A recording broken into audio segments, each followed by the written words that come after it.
Hello, Teacher Tina here, and the fact that you are watching this video tells me that either you're a subscriber and you watch everything, thank you, or you are probably toward the end of the hiring process with VIPKid and now you're waiting, right? So maybe you're waiting for the results of your mock class, or you're waiting to hear back on your background check, your pictures, the contract signing.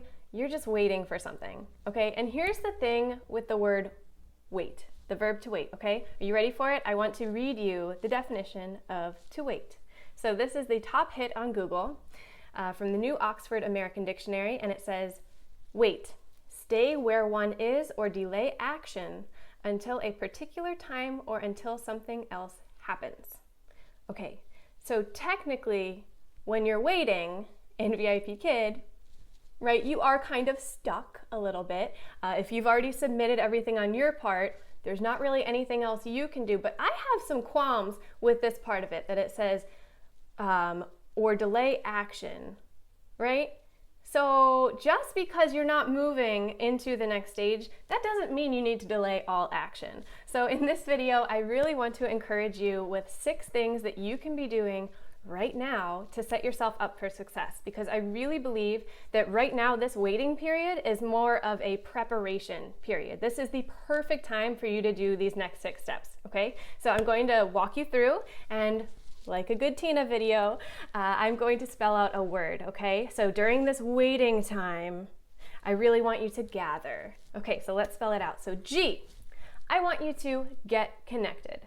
What I mean by that is get connected with other VIPKid teachers. So something that I found that I felt when I was a new teacher and I hadn't gone through anybody, I didn't have much support in the hiring process. It was a while ago. I didn't know that support existed, really. But regardless of whether somebody helped you through the hiring process, you can get connected with other teachers. Teachers love to meet other teachers. So a few places I suggest getting connected with other teachers would be here on YouTube, right? You're already one step into that. So find a few accounts that really encourage you, subscribe to those channels, comment, engage with people in the comments there. That's just a really cool way to engage with the community. Special shout out to the other brand ambassadors for VIPKid. We work really hard to deliver valuable content to you in collaboration with VIPKid. So connect with people on YouTube, also on Facebook. Just be a little careful with Facebook. It tends to get a little more negative than the other spaces, but there are definitely some groups on there that are super positive and super inspiring. So find some groups, join some groups, maybe join your local group, search for local cities near you. Besides that, join some other groups that you see on there. And if you find that you get some kind of weird vibes, politely excuse yourself, get out of there. You don't even have to tell anybody you're leaving. Just get out and find a nicer group. But there are many nice groups on Facebook, so that's a great other place. The next place is Instagram. Oh, how I wish I had joined Instagram with a VIPKid account as a new teacher. People on there are so encouraging. They share great tips for the classroom, for organization, for teaching techniques. It's just a really fun community. I've made a lot of solid friends on Instagram, so I definitely recommend that. If you want to connect with me on Instagram, I would love to meet you. I'm vipkid.teachertina. So I'd love to see you on there. Okay, so get connected, right? And then keep in mind that there are meetups with VIPKid teachers, and most of the meetups you can go to if you're at the end of the hiring process, or even in the hiring process a lot of the time. So I will link below how to find those meetups. Okay, so again, our first step, the letter G, is to get connected. And that kind of lends itself well to the next one, which is adjust. Okay, so after you've gotten connected with these other teachers and gotten some inspiration from them, I want you to adjust what you are doing in your classroom. So maybe your background needs to be spruced up a bit, right? Again, backgrounds don't need to be crazy over the top, right?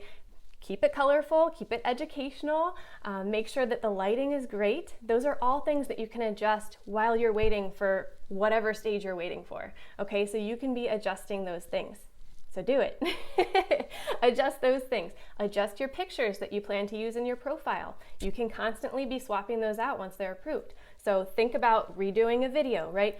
Think of this preparation period as an adjustment period. You are trying to change things, make them better, so that you have a strong start. Okay, so that was our A. Our next tip is to test your technology.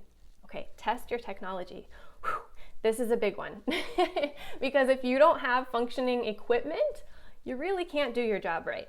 Okay, so maybe you were able to like sneak by with okay equipment in the hiring process, but you know that you really should be getting an Ethernet cord or a better headset or something like that. Now is a great time to do that, okay? And you want to check other things too. Probably, if it was okay for the hiring process, it will be okay in the classroom, but that's a big probably, okay? So you definitely want to be checking these things while you're waiting.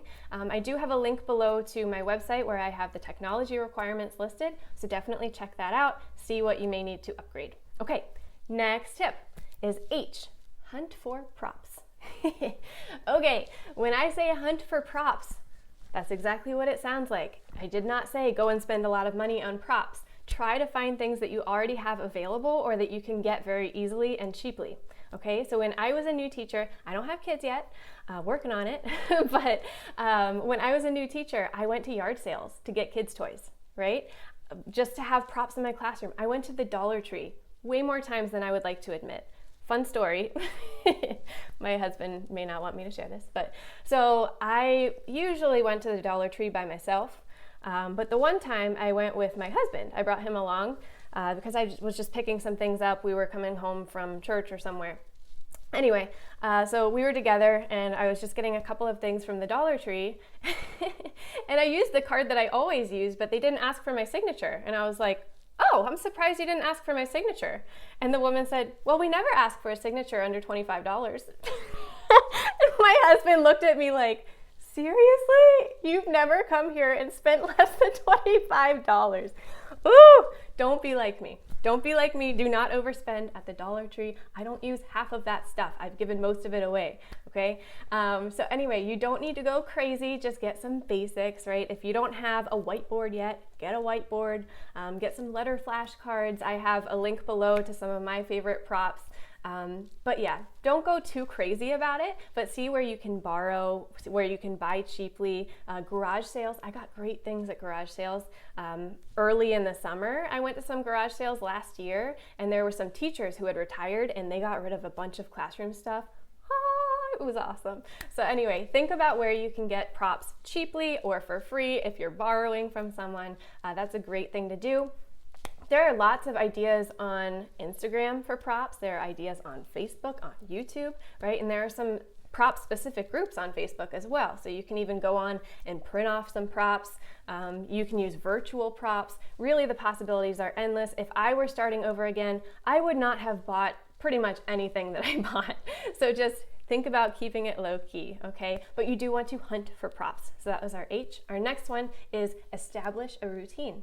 So even though you don't have bookings yet, right, you can still be establishing a routine just to get yourself in the habit of getting up early or whatever you plan to do, right? So if you have kids, maybe you need to start getting into a better bedtime routine with them, right? Maybe you need to just start getting up 10 minutes earlier every day until you are at the goal of where you would like to be waking up.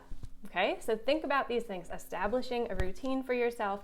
It's much easier when you're a new teacher not to miss a class if you're already used to getting up at a certain time. So think about establishing a routine. And that brings us to our last letter, which is the letter R for refine your goals. So I cannot emphasize enough how important it is to have goals, especially when you're at the start of something new, right? At the start of VIPKid. So I suggest having two different types of goals, right? You should have some big, scary goals. One of the podcast speakers that I love to listen to is Amy Porterfield, and she talks about having big, scary goals, and I just love that, right? So it's really important to have these crazy goals. But you also want to have some SMART goals, some that are more attainable, right? If you're not familiar with SMART goals, go ahead and look that up on YouTube. Tons of videos about them. But you want to kind of have those big reach goals, and you want to have some SMART goals and write them down and put them somewhere where you will see them every day, okay? And look at them, go toward them. Okay, so I really hope that this video has encouraged you not to sit on your hands and wait and tap your foot, right? But to actually take these steps so that you can set yourself up for success once everything clears and once you are officially ready to go, right? There is always, always, always more that we can be doing. to promote ourselves, to promote our business, to give ourselves a leg up. So anything we can do, I want you to do it. Okay, I don't withhold any tips from you. I really want the best for you. And so if you appreciated any part of this video, I would really appreciate it if you would give it a thumbs up. If you didn't like it, give it a thumbs up. No, I'm just kidding. If you didn't like it, let me know. Let me know what I could have done better. And thank you so much for being here. If you're not yet a subscriber, please subscribe. I would love to follow up with you, have you see when I release new videos. Whew, I'm having trouble talking today, but that's all right. The show goes on, right? We don't have to be perfect to help people. And you don't have to be a perfect teacher as long as you're doing your best. Okay, so thank you so much. I hope to see you on my channel. Go ahead and leave me a comment below. What are you doing while you are waiting? Or if you're not waiting anymore, what do you suggest other people do? All right, thank you so much. See you around. Take care.